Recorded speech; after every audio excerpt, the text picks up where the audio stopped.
Bonjour à tous, bienvenue dans ce deuxième épisode de la saison 3 de Si on parlait sport. Comme d'habitude, nous parlerons de l'actualité sportive du département. Il y aura des analyses, des débats et des duels épiques entre nos experts pendant près d'une heure.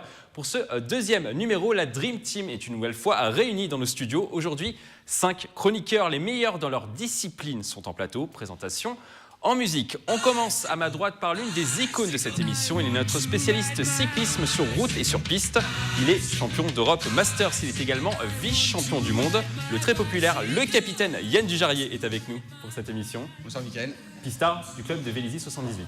Oui, toujours. Je le précise également. Toujours, ouais. Alors, il y aura notamment du cyclisme dans cette émission. Du cyclisme de haut niveau. De haut niveau. Voilà. Alors, on compte sur vous pour réussir les dépassements dans les courbes. Voilà. On va Face passer par l'extérieur. On continue à ma gauche, musique. C'est un revenant. Nous l'avions quitté au mois de juin dernier, mais il n'a pas hésité à revenir au galop pour cette deuxième émission de la saison. Il est cavalier international. Il nous vient de plaisir. On le surnomme sur ce plateau le Zorro yvelinois. Ladies and gentlemen, Raoul Dautré est avec nous pour cette deuxième émission. Bonsoir Mickaël, bonsoir TV Fil. Bonjour je suis Raoul. très content de vous revoir de nouveau. Alors, vous nous avez vous manqué. Et mes amis. Vous nous avez manqué déjà. Vous Premièrement, aussi, énormément. voilà. Est-ce que vous allez bien? Eh ben, je vais très très bien. Ouais. Vous allez C'est très une bien. Très bonne rentrée, donc tout se passe très bien. Bon, on espère vous voir sur les prochaines émissions. J'espère aussi. On passe de l'autre côté, musique. C'est la seule fille présente en plateau aujourd'hui. Elle fait preuve de courage pour affronter les titans masculins du sport yvelinois présents aujourd'hui dans nos studios. Du courage, elle n'en manque pas pour affronter les bars de pole dance toutes les semaines dans son club de Versailles. Ce sport très physique qui mêle acrobatie et danse autour d'une barre. Notre ambassadrice de charme, la ravissante Hélène Delagrange, est avec nous pour cette émission. Bonjour. Bonjour Hélène. Alors comment allez-vous, vous aussi? Parfaitement. Voilà, je suis ravie de revenir, comme souvent, toutes les émissions. Vous êtes devenue une habituée dans cette émission. Ah oui, j'aime bien. Alors vous êtes prête pour cette émission? Vous avez révisé avant de venir? Oui. Bon. J'aime bien regarder un petit peu. Bon, il y aura une interrogation surprise tout à l'heure. Oui, ce ne sera pas très surprise, mais ça va. On verra. On repasse à gauche, musique. C'est un monument du rugby local. Une star, nous avons dû faire appel au service de sécurité pour lui frayer un chemin à travers nos studios, tellement ses fans étaient nombreux à l'extérieur. Entraîneur de plaisir pendant 2 saisons, il a dû quitter le département pour éviter de faire de l'ombre à Neymar. Mesdames et messieurs, le coach Jean Miss est avec nous sur ce plateau. Jean Miss. Bonjour Mickaël. Est-ce que c'est une Bonjour rumeur? à tous. Bon, Vous pour faire avez de l'ombre, quitté pour que je fasse de Neymar. l'ombre à Neymar, physiquement, ça va pas être compliqué quand même. Hein. Il est gaillard comme une allumette, quoi, donc ça va. Mais bon, voilà. Non, très bien, je suis très heureux d'être parmi vous encore, une fois de plus. Les Qataris vous ont donné combien pour quitter le département? Ben, j'aimerais bien qu'il m'appelle déjà. On verra après pour le chiffre. Hein. Qui m'appelle. On termine par le meilleur d'entre nous, musique. Il est directeur sportif chez les Templiers d'Elancourt. C'est le cerveau du sport local, le Einstein des Yvelines. Ses analyses dignes d'une opération chirurgicale font à chaque émission le bonheur des puristes. Le professeur Frédéric Anderson, j'ai un peu rappelé votre nom, est avec nous. Bonjour Frédéric. Bonjour tout le monde. Vous allez bien? C'est un plaisir de vous recevoir, comme à chaque émission. Est-ce que vous avez préparé, j'ose vous poser la question, est-ce que vous avez préparé quand même l'émission avant de venir? J'ai eu vous un êtes peu le le temps de professeur, réfléchir. vous êtes censé nous enseigner toute la science du sport local. Voilà, exactement. Je suis allé sur Wikipédia avant de venir. Un mot de cyclisme pour commencer. L'ex-président de la Fédération française de cyclisme, David Lappartient, que vous voyez à l'écran, est devenu le 3e Français président de l'Union cycliste internationale. L'homme de 44 ans a obtenu 37 voix contre 8 pour son rival, le président sortant, le Britannique Brian Cookson. Pour rappel, David Lappartient a dirigé la FFC de 2009 à 2017, ainsi que l'Union européenne de cyclisme de 2013 à 2017. Il avait son bureau au Vélodrome national de Saint-Quentin-en-Yvelines jusqu'en début d'année et son départ de la Fédération française. Sa nomination est-elle méritée? Oui ou non? Mérité. Je sais. Je suis très mitigé. Vous êtes mitigé. Alors, vous êtes 2 à être mitigé. Yann, vous commencez? Alors je suis assez satisfait. Premièrement, je suis content parce que c'est bien qu'il y ait un peu usurpé. Non. Non, mais c'était un petit peu comme les JO à Paris, c'est une élection attendue.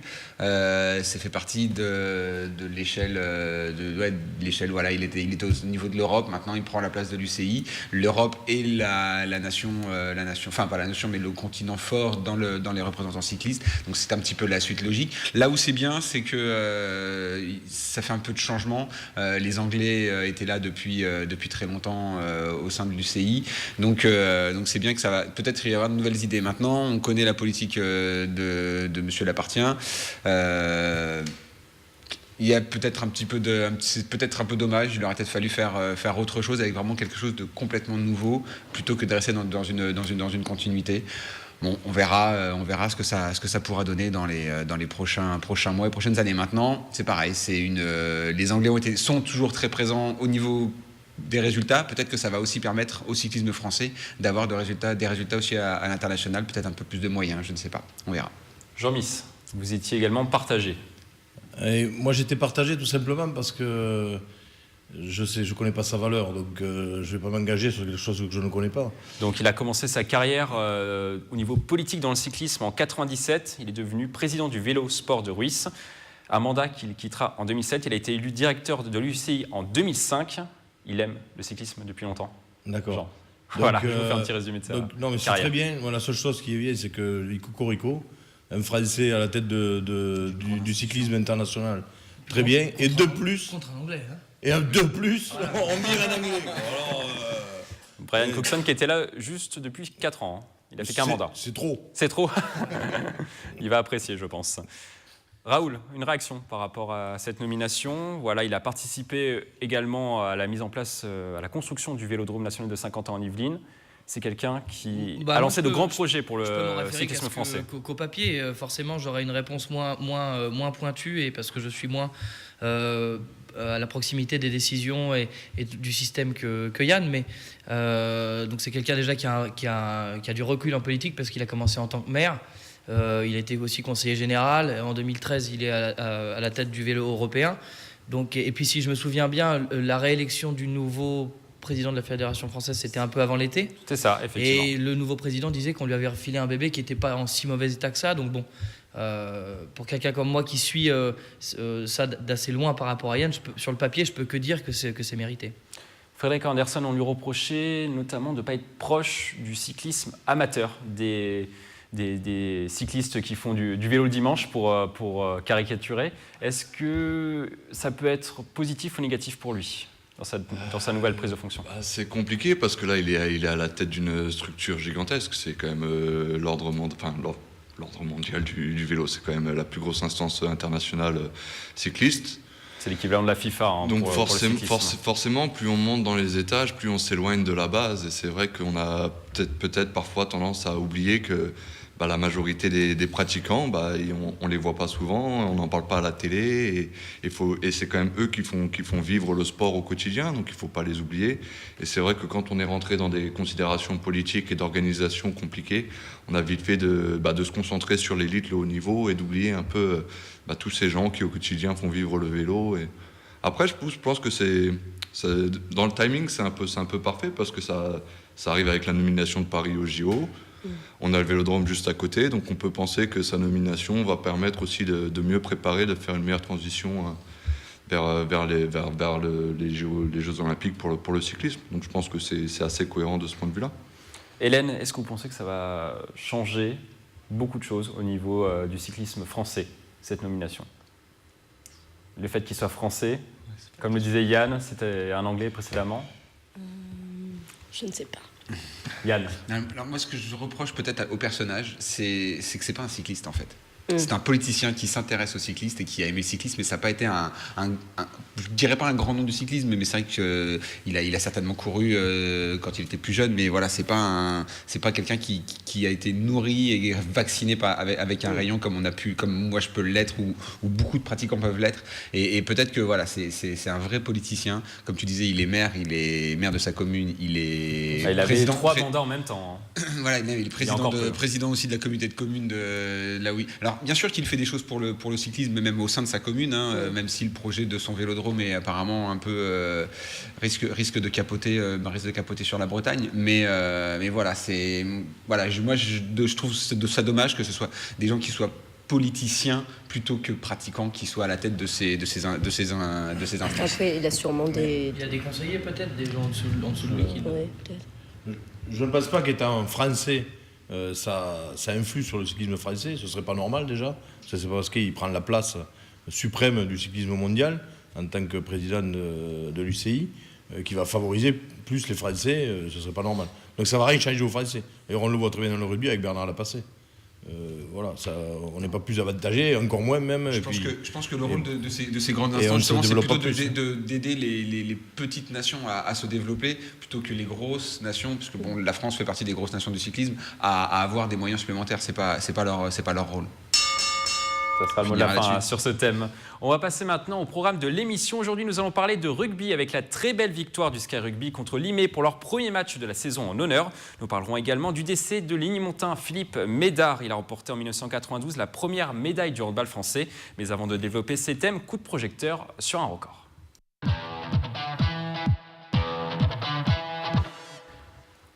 Jeannette Augusto, 82 ans, vient d'établir une performance exceptionnelle dans la catégorie d'âge 80 ans et plus. Elle a réalisé 28,226 km en 1 heure sur la piste du Vélodrome national de Saint-Quentin-en-Yvelines. Une première mondiale. La sportive qui portait le maillot de l'EC Vélizy 78 s'est même offert le luxe de réaliser 112 tours de piste, 4 de plus que les prévisions de ses coachs. On écoute sa première réaction micro de TV78.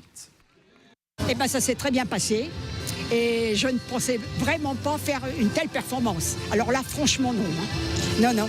Je voulais pas descendre en dessous les 27. Et bien là, je crois que je suis gâtée.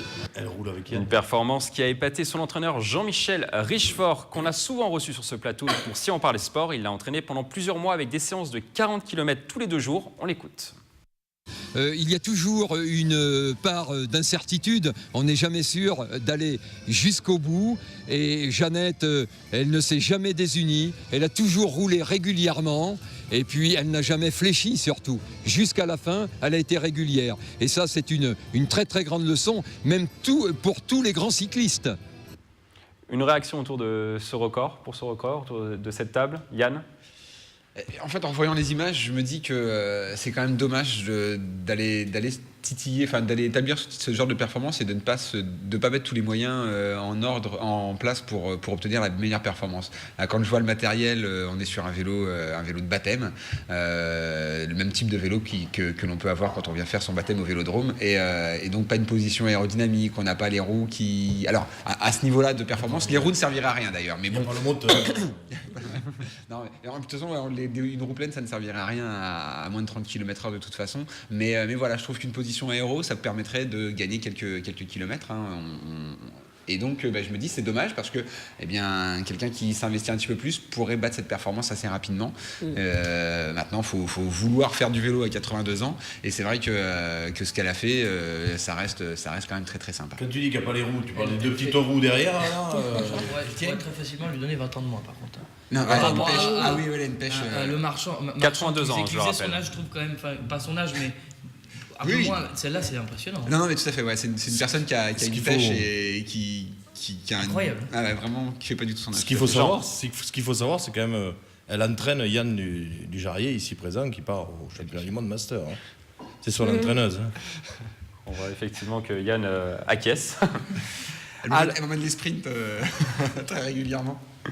Alors, ce record nous fait forcément penser à celui de Robert Marchand, du coup vous le disiez Raoul il y a quelques instants, qui avait réalisé en janvier dernier sur cette même piste du Vélodrome de Saint-Quentin-en-Yvelines 22,547 mètres en 1 heure devant plus de 2000 spectateurs et les médias du monde entier. La question sur ce thème, le record de Jeannette est-il de la même ampleur que celui de Robert Marchand? Oui ou non? Vous votez. Allez-y, prenez vos petites raquettes. Non. Oui. On va faire un petit duel entre Raoul et Frédéric. Raoul, vous commencez?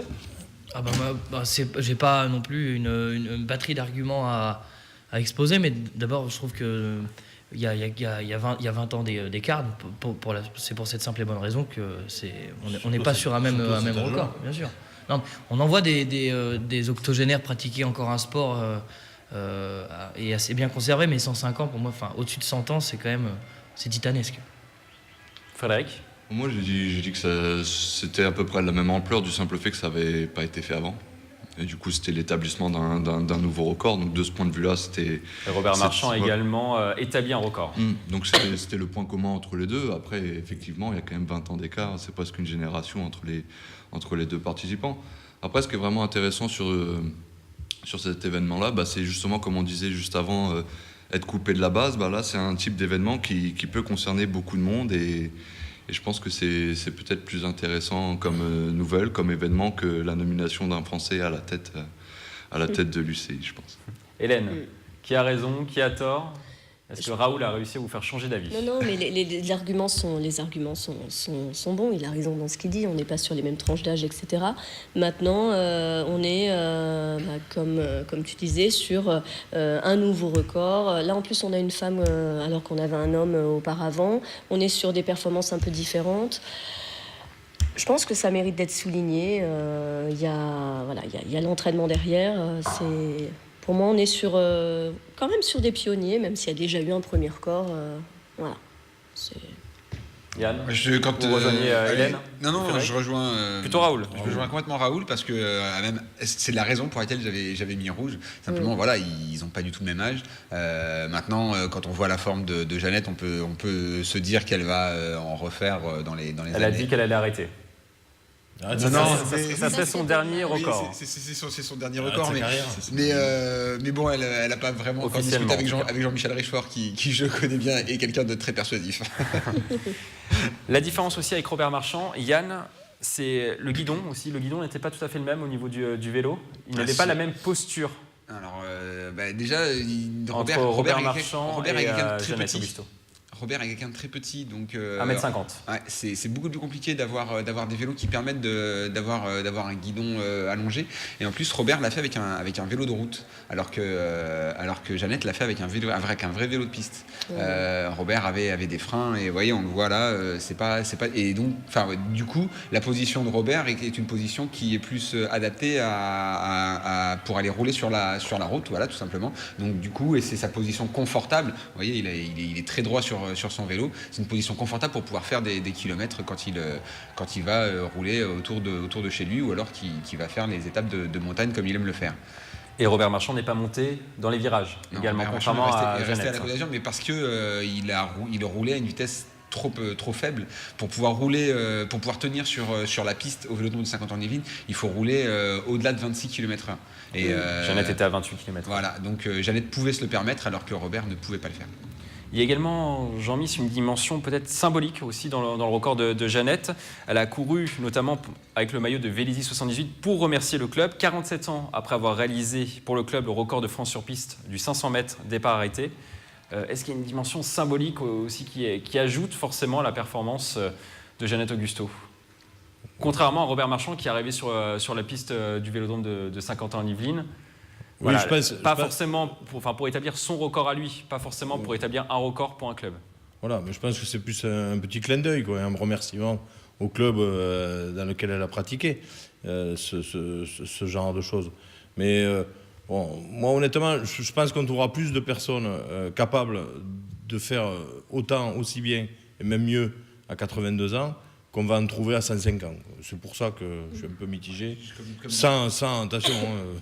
C'est magnifique. Du monde, et il faut savoir que dans la catégorie plus de 75 ans, il y a des jeunes papis de 80 ans qui viennent concourir tous les ans pour les championnats du monde, et avec des performances qui sont très honorables, et avec un comportement de cadet, le même état d'esprit que ce que pouvait dégager Jeannette quand elle discute. C'est vrai que c'est là où on voit que le cyclisme est un sport santé et qui peut être pratiqué à tous les âges. C'est que même la compétition n'est pas fermée quand on a plus de 75 ans, et moi j'adore voir les compétitions de vitesse ou de course à points de plus de 75 ans, parce que ils s'amusent sur le vélo, et c'est vraiment très très très sympa. Donc on peut faire du vélo jusqu'à 105 ans.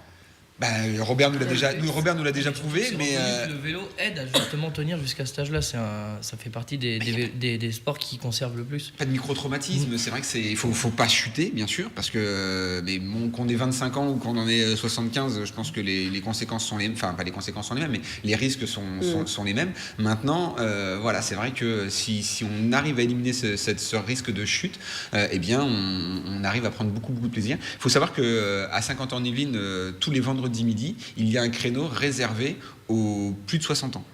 Et donc, qui est complet tous les vendredis midi. Et c'est vrai qu'il y a une ambiance qui est assez sympa.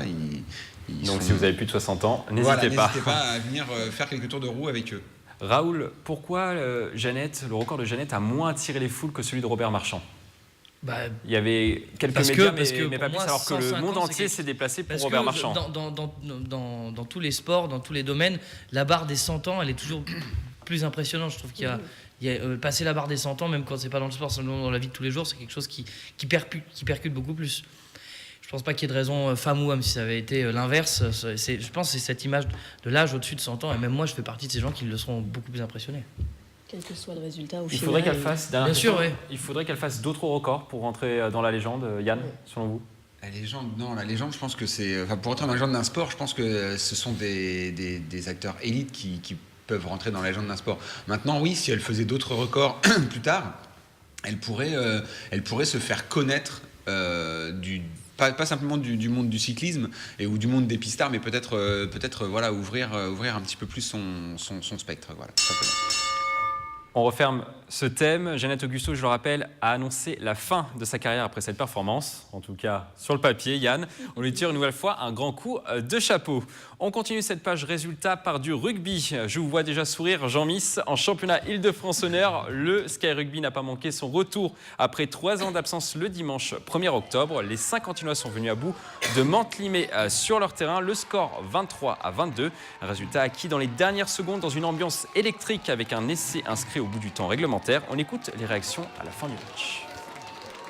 Ça fait du bien de revenir avec une victoire et c'est vrai que moi à l'époque j'étais pas au Sky, le capitaine y était et son mot de fin de match c'était dire que ils avaient fait 2 saisons sans aucune victoire en honneur et de recommencer une en division honneur par une victoire, ça fait du bien à tout le monde au moral.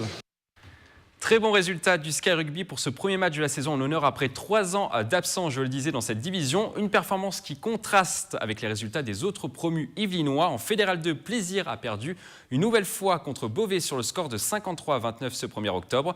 Le club a 0 points en 3 matchs. Même désillusion pour le club de Montigny-le-Bretonneux qui s'est incliné pour son premier match en promotion d'honneur 27-3 contre Marcoussis. Le thème, la question sur ce thème, est-ce que c'est plus facile de se maintenir dans les petites divisions quand on est promu? Est-ce que c'est plus simple? Est-ce que c'est plus facile? Oui? Non? Vous êtes partagés? On fait un petit duel entre Jean et Frédéric? Vous étiez indécis, Yann. Complètement. Jean, allez-y. T'as perdu. Il a déjà perdu. Allez-y. Oui, bien sûr, tout à fait. Quand on va dans les divisions régionales, alors plus on descend, de toute façon c'est pas compliqué, plus on descend, plus c'est facile de se maintenir au niveau supérieur. Dès qu'on commence à approcher d'honneur, de régional à fédéral 3, on figure bien, c'est-à-dire que les grandes équipes d'honneur, celles qui font les phases finales du championnat de France, ou celles qui finissent en haut du tableau, se comportent très très bien l'année d'après en fédéral 3. On a l'exemple la saison dernière de Sucy-en-Brie, qui a fait demi-finaliste du championnat de France honneur, et qui a fait les phases finales de fédéral 3 la saison dernière. Il n'y a pas de souci. Par contre, à partir de la fédérale 3, plus vous montez, plus la marche elle est importante entre les divisions. On le voit très bien à travers Plaisir cette saison, qui a dominé la fédérale 3, sa poule, la saison dernière, et qui là, comme je vous l'ai dit d'ailleurs, comme je vous l'ai prédit, je tiens à le remarquer, faire remarquer. Il y a les replays qui existent, les téléspectateurs pourront voir ça en replay. Ils prennent l'eau. Ah mais vous pouvez prendre. Ils prennent l'eau. Donc la marche est un peu plus importante et elle est d'autant plus de fédéral 2 à fédéral 1. Et je vous dis, alors là n'en parlons pas après, on le voit très bien, plus on monte dans ces divisions, à partir de la fédérale 3 à la fédérale 2, plus vous montez, plus le fossé est grand. Frédéric? Bon, un peu comme Jean-Miss dit, plus on monte dans la pyramide, plus forcément on affronte des plus grosses équipes. Après je pense que c'est peut-être parce que comment dire, Ah, tu manques d'arguments. Non, c'est peut-être. Il donnait pas raison, il avait dit qu'il allait gagner avant le duel. Non, c'est peut-être plus comment est structurée la différence de niveau. Par exemple, au football américain, il n'y a pas forcément d'énormes différences entre la deuxième et la première division, ce qui fait qu'un promu du football américain en division supérieure n'aura pas forcément plus de difficultés ou plus de facilité à se maintenir, parce que au sein de la division de première division, il y a quand même déjà un gros écart, ce qui fait que l'écart entre les deux divisions 1 et 2, le bas de la première division et le haut de la deuxième division sont assez proches, ce qui fait que finalement il n'y a pas plus de différence qu'on soit entre 3e et 2e qu'entre 2e et 1er. C'est plus la question comment est structurée la division en elle-même, le niveau de la division elle-même, qui va faire est-ce que c'est plus ou moins difficile. Donc je pense que ça doit dépendre aussi en fonction des sports et en fonction du nombre de participants qu'il y a. Parce que forcément, par exemple, en 3e division, il y a plus de poules qu'en 2e, donc c'est peut-être plus facile du fait de la structure de rester en 3e division quand on monte de régional que quand on monte de 3e division en 1re division, parce qu'il y a moins de place et forcément les places sont plus chères. Donc je ne suis pas tellement sûr que ce soit une question de est-ce que c'est plus facile, moins facile. Ça va dépendre un peu au cas par cas, je pense. Raoul, vous donnez raison à Jean-Louis, au professeur. Le rugby, depuis que j'en ai pu à plaisir. Ah oui, c'est fini. Non, ce que je veux dire, je pense que la seule chance que quand une promotion a lieu, que les choses soient plus faciles, c'est quand cet événement-là donne justement la possibilité, un accès à une évolution, peut-être un entraîneur meilleur, du meilleur équipement, un plus gros investissement parce que la catégorie est supérieure. Si c'est pas le cas, forcément, plus on monte, plus les taux se resserrent et plus les choses sont difficiles pour se maintenir. Voilà. Hélène, quand on voit Montigny-Bretonneux, finalement c'est le contre-exemple. Ils sont dans une division plus basse que le Sky Rugby. Et finalement, ils perdent avec 20 points pris en première période contre Marcoussis. Est-ce que c'est finalement le contre-exemple ? Oui, là, c'est un peu la défaite cuisante. Alors, ça peut être un incident de parcours, on peut considérer ça, mais oui, là, c'est un peu le contre-exemple, c'est vrai. Moi, je rejoignais plutôt les arguments de Frédéric. Peut-être qu'il y a une histoire de structure aussi, mais je trouve que là... De quoi est-ce que... Parce que vous n'y connaissez rien en rugby. Jean, quand même, quand on regarde le résultat de Montigny-Bretonneux, on peut se dire que ça peut contredire votre argument c'est le résultat pendant le duel. C'est le résultat d'un match. C'est à la fin de la saison. C'est à la fin du bal qu'on paie l'orchestre. Voilà. Et du coup, en Fédéral 2, justement pour en revenir à plaisir, en Fédéral 2, vous le disiez, il y a une part également peut-être physique aussi qui rentre en compte au niveau des joueurs. Forcément, le niveau augmente. Il y a plus de physique, contrairement aux catégories plus basses de la première série, la promotion d'honneur. Bien sûr, c'est tout à fait logique. Plus de physique, ça va plus vite. Les impacts sont plus intenses. Et tout va toujours plus vite. Plus vous montez, plus ça va vite et plus c'est dur physiquement et plus ça fait mal. Donc c'est pour ça que dès que vous montez, il faut obligatoirement faire évoluer votre groupe et changer certains joueurs et apporter des joueurs d'expérience pour pouvoir espérer se maintenir. Parce que là, vous parlez de plaisir, oui, tout à fait, mais plaisir, c'est le 3e match, 3e fois qu'ils prennent 50 points. Moi, je vous l'ai dit, certains vont me dire, ouais, mais c'est parce que c'est l'ancien entraîneur. Non, je ne suis pas spécialement content. Je ne suis pas content du tout, parce que je suis sportif avant tout. Mais c'est la réalité des choses, je vous l'ai dit, il faut être lucide dans la vie. Et encore, on voit les scores finaux. Mais il faut savoir quand même qu'à la mi-temps, le match est plié à chaque fois. Encore dimanche contre Beauvais, il y a 46-3. Plaisir à une différence de moins 90 sur les 3 premiers matchs. Oui, mais encore parce qu'ils font des secondes périodes où les entraîneurs adverses sortent leur cadre et font rentrer leurs remplaçants. Puisque les 3 premiers matchs, le premier match, il y avait 40-3 à la mi-temps. Le deuxième match, à un quart d'heure à la fin, il y avait 57-7. Et puis là, ça finit à 53-29. On peut se dire, au résultat final, on dit il n'y a que 24 points, c'est pas énorme. Mais si, c'est énorme, parce que c'est la manière. 46-3 à la mi-temps. 46-3, l'entraîneur de Beauvais, il a fait sortir tous ses cadres pour les protéger, parce que la saison est longue. Le turnover facilite. Voilà. Et après, il met une équipe plus faible. Et donc, en seconde période, après, il gagne, entre guillemets, la seconde période. Mais c'est pas significatif. J'espère qu'il ne se repose pas là-dessus, quoi. Contrairement à ce que je lis sur les réseaux sociaux, il y en a qui se reposent là-dessus, donc c'est un peu dommage, quoi. C'est manque de lucidité, quand même. Le message est passé auprès des dirigeants et des joueurs de plaisir. Pas d'embrouille. Bonne chance. Et quelle est la solution, Yann, pour se maintenir justement? C'est le recrutement, la préparation. Il faut préparer mentalement les joueurs aussi à vivre une saison compliquée. Forcément, Montigny-Bretonneux gagne tous ses matchs la saison dernière. Ils arrivent tout de suite, premier match, première défaite. Le Sky Rugby, pareil, ils ont gagné tous leurs matchs. Heureusement, ça se passe bien sur ce premier match, mais ils auraient pu également perdre. Est-ce qu'il faut les préparer mentalement aussi? Oui, bien sûr, il faut préparer les gens mentalement parce qu'une saison, c'est long. Contrairement à des sports individuels comme je pratique où on a des objectifs précis à certains moments de la saison, là, il faut avoir une forme constante pendant toute l'année. Et donc, là, eux, tous ces clubs qui sont montés de division la saison dernière sont sur une phase d'apprentissage et donc qui va peut-être durer 3, 4, 5 matchs, qui durera peut-être la moitié de la saison, qui durera peut-être toute la saison et ils n'arriveront pas à se mettre au niveau et ils redescendront malheureusement en fin de saison. Maintenant, on ne gagne, faut pas croire, on ne gagne pas ou on ne perd pas. On gagne, oui, mais quand on perd, on apprend.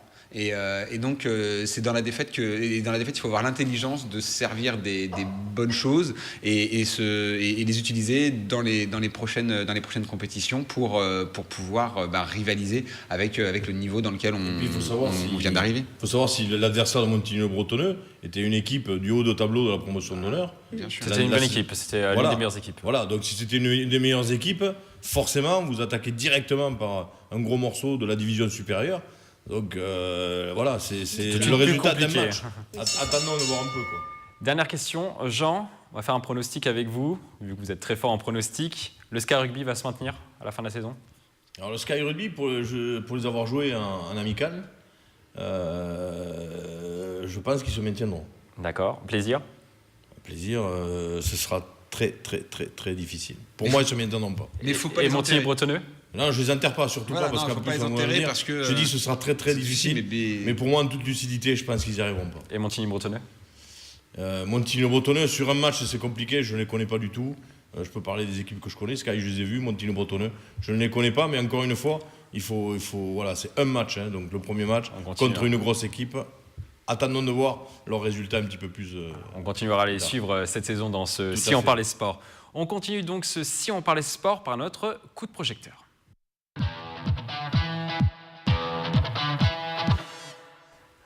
Triste nouvelle pour le sport yvelinois lignemontain. Philippe Médard, médaillé olympique à Barcelone en 1992 avec les fameux bronzés, s'est éteint ce samedi à 58 ans des suites d'une longue maladie.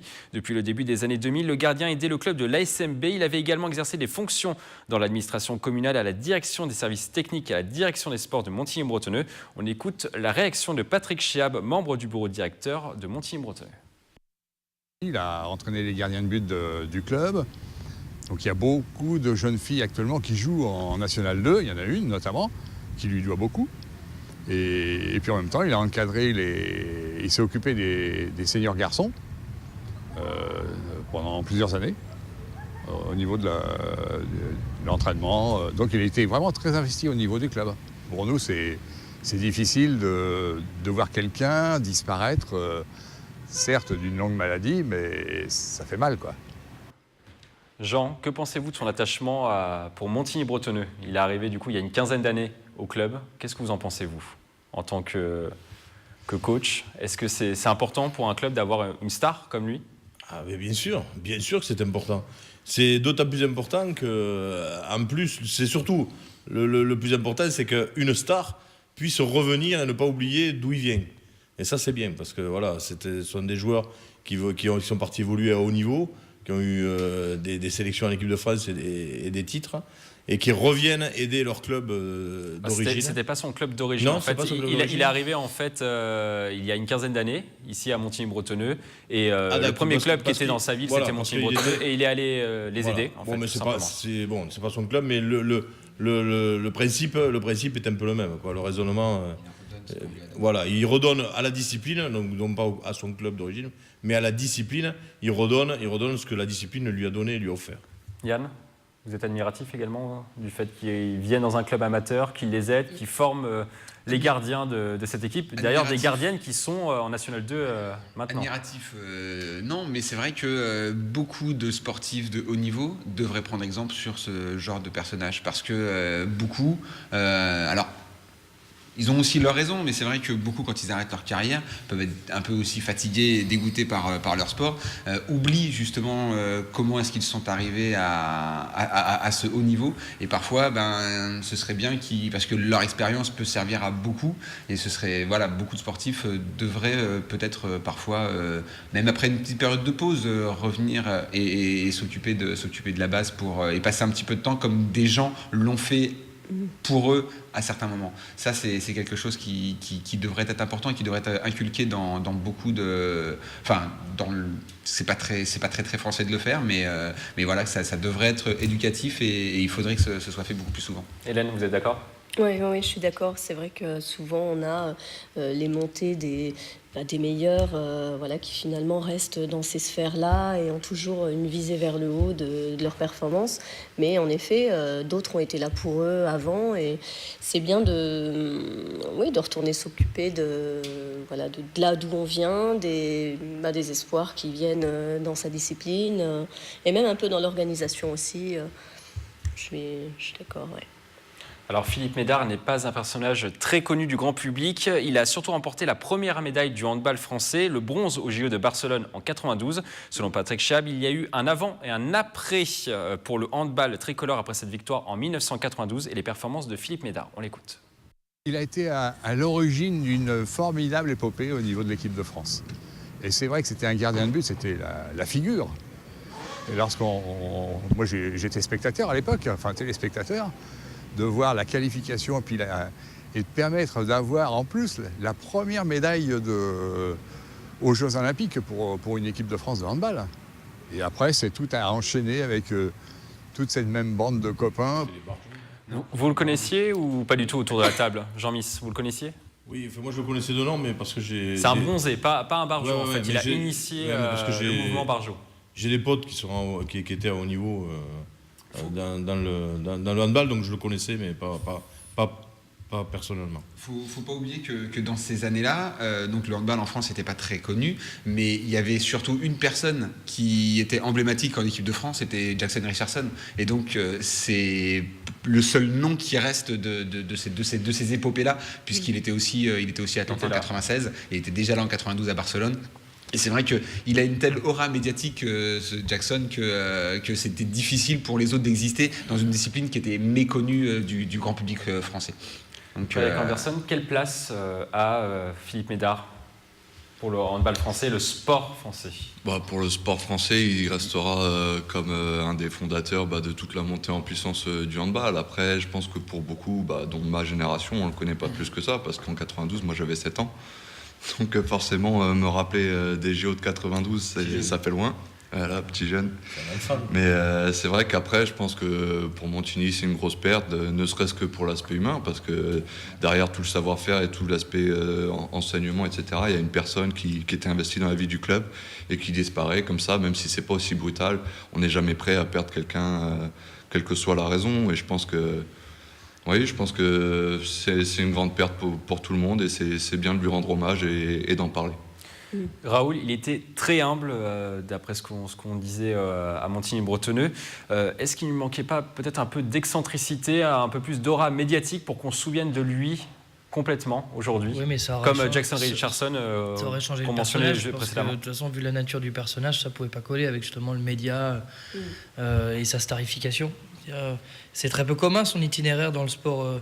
L'itinéraire classique d'un ancien sportif de haut niveau, c'est d'aller vendre son expertise ensuite dans les clubs les plus riches, soit en France, soit à l'étranger.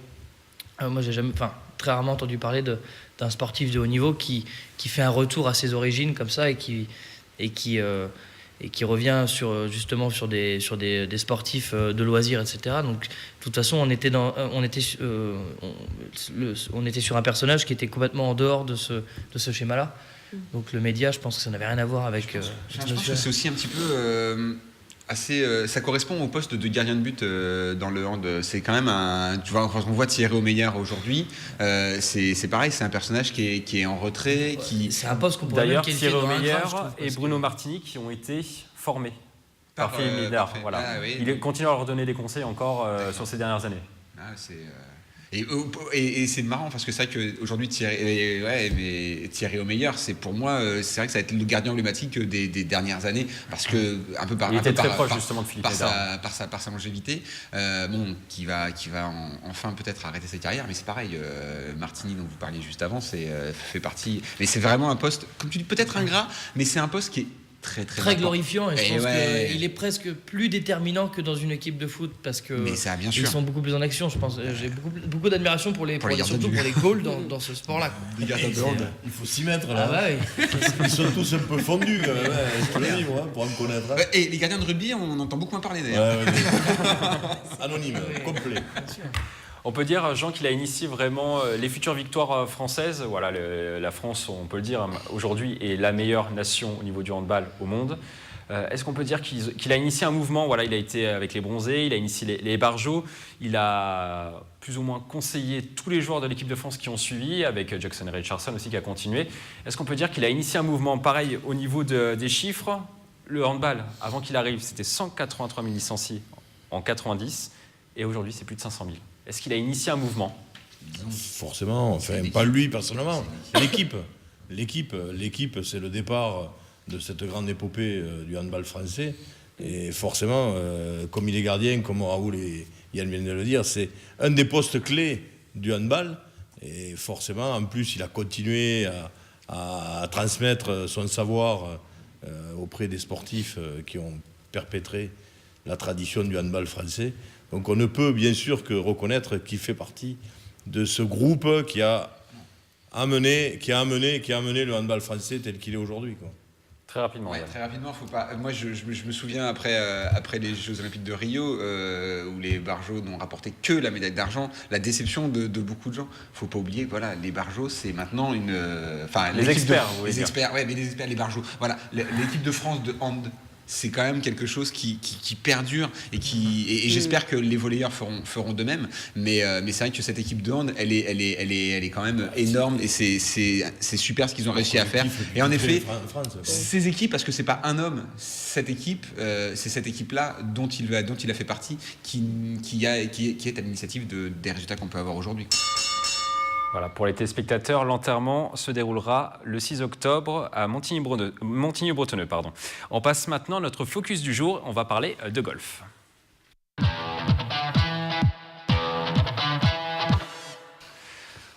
On prend maintenant la direction dans cette émission du Golf National de Saint-Quentin-en-Yvelines. Le parcours de l'Albatros a accueilli du 28 au 30 septembre la deuxième édition du Paris Legends Championship, un tournoi professionnel réservé aux joueurs de plus de 50 ans et organisé en partenariat avec la Fédération française de golf. Cette année, une cinquantaine de joueurs pros sont venus participer à la compétition. On écoute l'un des organisateurs.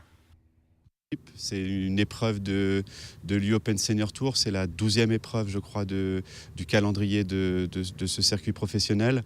C'est l'Open de France Senior, et puis après on a des pointures mondiales comme John Daly, comme Paul Broderst, comme Costantino Rocca, voilà, des joueurs qui nous ont fait vibrer il y a quelques années et qui jouent encore très très bien. Du côté du public, il n'y a pas eu d'effervescence. Pourtant, les joueurs se sont démenés sur l'Albatros de Saint-Quentin-en-Yvelines. Le fantasque John Daly a réalisé un superbe coup et l'Anglais Paul Broadhurst a remporté la compétition 22 ans après avoir remporté l'Open de France à Saint-Quentin-en-Yvelines avec un total de -12. Pour admirer ses performances, il n'était que 4500 spectateurs, mais tous ont trouvé la compétition intéressante. C'est un très beau, joli tournoi avec des gens qu'on a connus, Daly, des grands joueurs, Emesi, Colbert. J'ai bien aimé, jusqu'à maintenant, j'ai bien aimé. Ça intéresse un public, hein. Notamment beaucoup de gens qui ont passé la soixantaine jouent encore au golf. Donc on est toujours un peu concerné quand il y a des gens de notre âge qui jouent encore et qui jouent aussi bien d'ailleurs. La question sur ce thème, le Paris Legends Championship, un tournoi inutile ou un tournoi avec un vrai enjeu. Inutile rouge, vrai enjeu vert. Vous votez. Il faut trancher. Non, je suis d'accord. Vrai enjeu, inutile. On fait un petit débat, un petit duel entre vous, Raoul et Hélène. C'est un peu fort. Hélène, c'est un peu fort le mot inutile, mais il y a pas... Allez-y, vous pouvez y aller. Je pense pas que ce soit un réel enjeu non plus. C'est pas vraiment inutile, c'est quand même un tournoi. Voilà, ça a quand même une petite place, mais c'est pas non plus... Faut bien occuper les vieux. Ah, Hélène, on va se fâcher. En même temps, c'est un tournoi qui est concerné il y a de la que les performance, plus de c'est 50 ans. Oui, hein, c'est pour Charles. ça. C'est pour ça que je dis ça. Oui, non, Donc mais- pour vous, il y a quand même une catégorie de personnes qui s'est sentie concernée par cette compétition. Oui, mais voilà, après, je pense pas que ce soit non plus des super enjeux. C'est que la deuxième édition. Un prize faut voir. money à 400 000 € quand même. Oui, mais. Du coup, d'aller taper la petite balle. C'est pas forcément beaucoup Mais les retraites, dans les gros voilà, tournois. on a du mal. Raoul.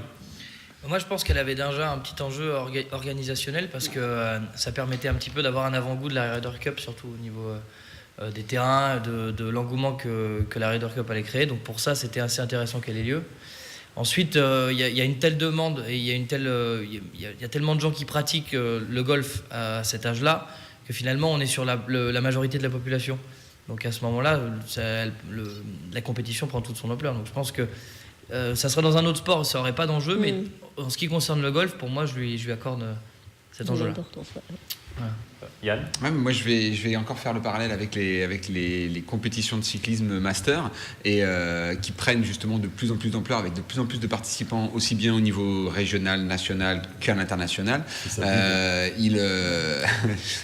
Mais donc, je trouve que c'est très important justement que des sports, parce que le golf reste un sport qui peut se jouer jusqu'à très tard.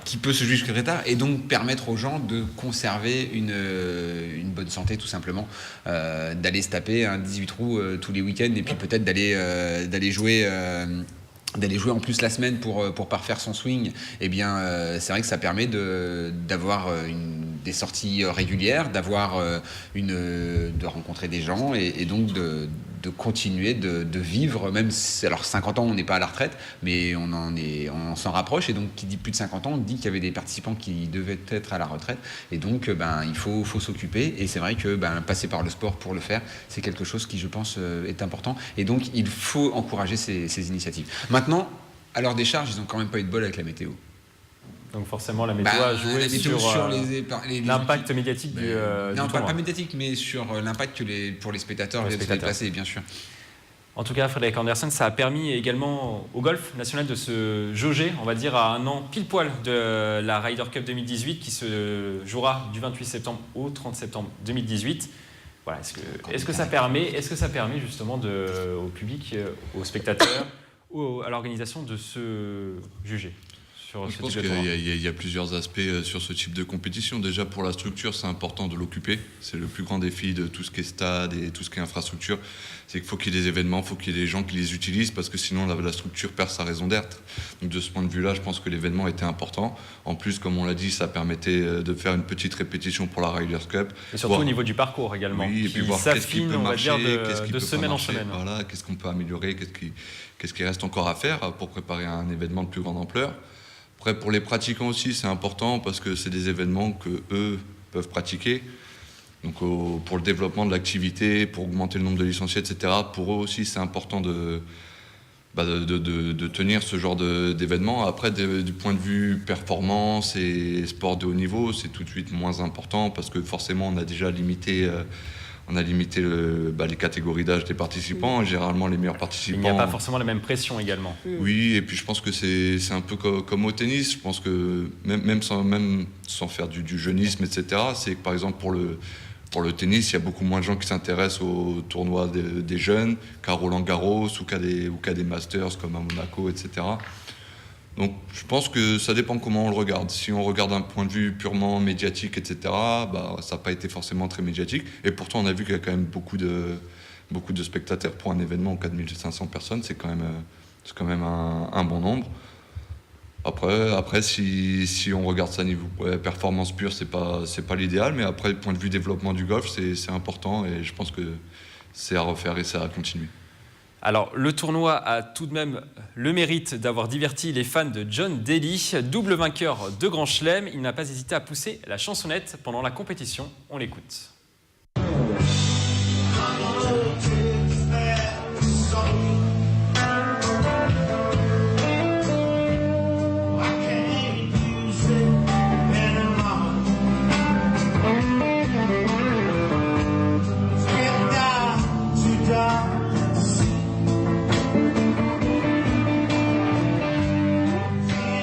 Knocking on heaven.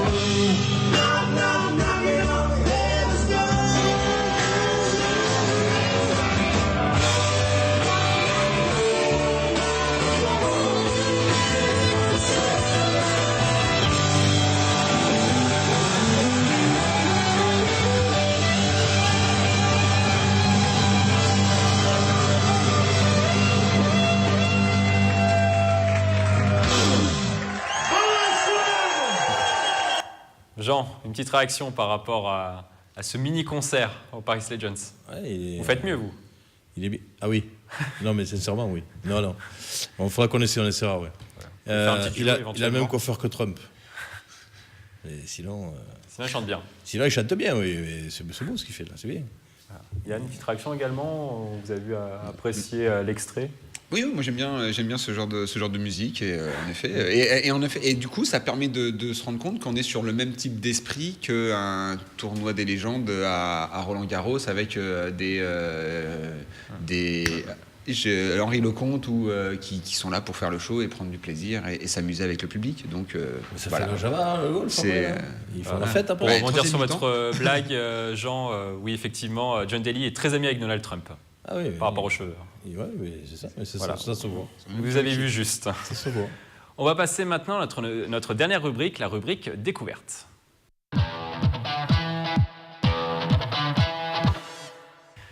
Dans cette dernière partie, nous allons nous intéresser au Quidditch, un sport tout droit tiré de la saga Harry Potter créé par J.K. Rowling. Le concept, chaque équipe possède 7 joueurs chevauchant des balais volants. L'objectif est de marquer le plus de points que son adversaire en marquant dans des buts suspendus et en attrapant une balle magique, comme vous pouvez le voir sur ces images appelées le vif d'or. Un but égale 10 points. Le vif d'or permet de remporter le match.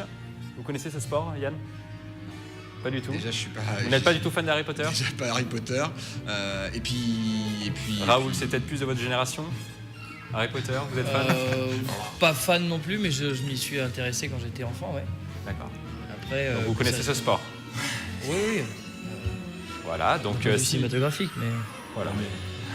Oui, Jean. Oui, parce que là, on a des images, mais c'est des images du film d'Harry Potter. Les images du film, justement. On n'a pas les images du vrai là, parce que. Attendez, elles arrivent, les images du vrai. Voilà. Donc, si vous voulez tester cette discipline insolite, ce sport fictif est devenu réalité. Vous pouvez même le tester dans les Yvelines. Une section de Quidditch baptisée les Headless Hunt vient de voir le jour au Clé-sous-Bois, une première dans le département pour attirer un maximum de joueurs. Un entraînement était ouvert aux petits et aux grands ce samedi 30 septembre au parc Jean Carillon.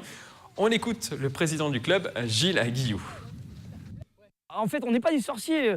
C'est du Quidditch moldu parce qu'on n'est pas magicien, donc on ne vole pas, donc on court avec des balais. Mais le but, c'est quoi? C'est de permettre aux enfants qui connaissent l'univers d'Harry Potter, ou même les grands comme moi, qui puissent s'amuser, courir et puis pouvoir participer à des compétitions. Alors, comme vous pouvez le voir sur ces images, ils n'ont pas de balai, mais c'est le même principe, Jean. La question sur ce thème, on valide ce sport ou pas? Oui ou non? Là, faut arrêter, là. Ils ont des balais, mais qui ne volent pas, hein, je précise.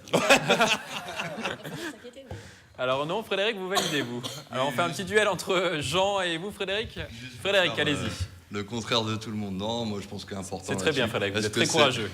Est-ce que c'est un sport? Est-ce que c'est pas un sport? Je pense que là, ce qui est important, c'est que les gens ils s'amusent et puis ils sont dans leur petit monde. Et c'est vrai que de l'extérieur, on a vite fait de se moquer d'eux, c'est facile, mais je pense que s'ils s'amusent et que chacun prend plaisir, je pense que c'est ça la base du sport pour la plus grande partie du public concerné. Après, la performance, je veux dire, les balais sont censés voler, c'est un truc imaginaire.